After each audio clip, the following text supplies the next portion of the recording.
Hey, what's going on? You know who it is. You know what it is.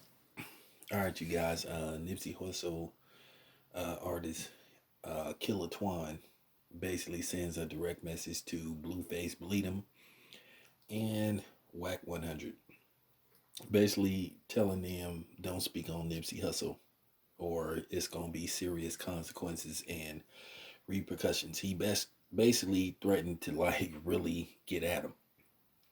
Now, me myself, I don't want that to happen. I don't want to hear about more black men hurting each other, harming each other. Because at the end of the day, we need to try to coexist because we all have an enemy that's using everybody against us to try to destroy us.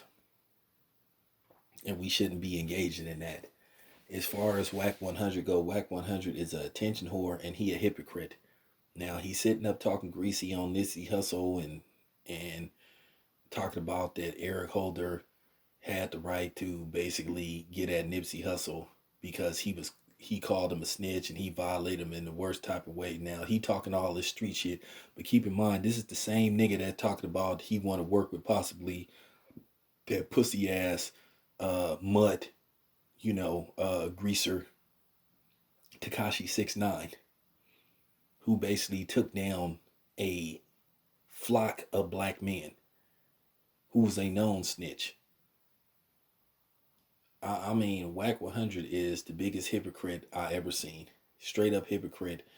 And it's funny how this dude is always questioning who somebody is. It's a question of who he is.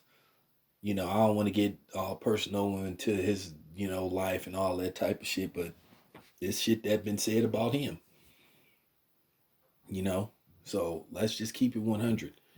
But at the end of the day, man, he shouldn't be talking bad on dudes that's deceased. He got a serious problem with talking bad on people that's deceased. I don't know what his fascination is with, deceased rappers, but he got some fascination with talking about dudes that ain't here to defend themselves.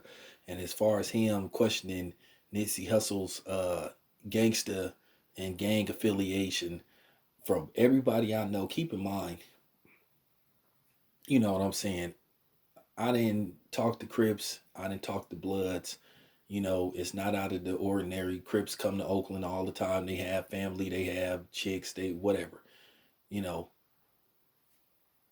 I didn't came to LA several times. I didn't talk to Crips. I didn't talk to Bloods. And from my knowledge, Nipsey Hussle was a bona fide Rolling 60s Crip. Okay.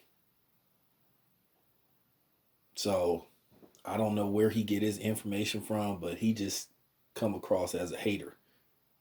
Now he the definition of a hater. But real talk,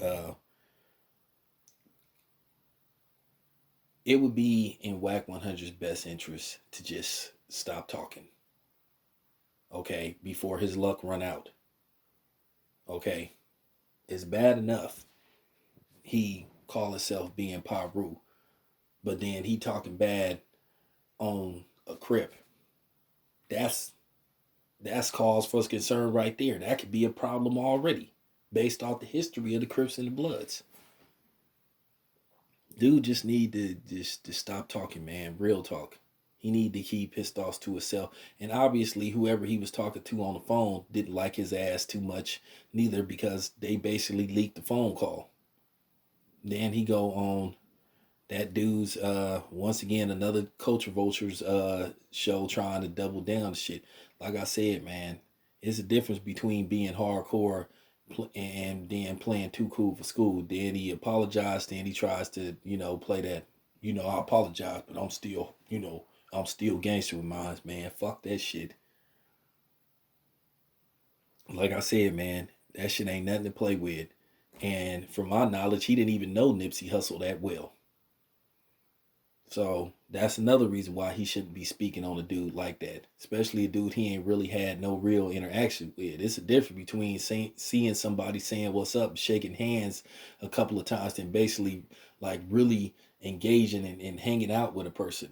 From my knowledge, he didn't know the dude that well. So that's just, what I have to say about that.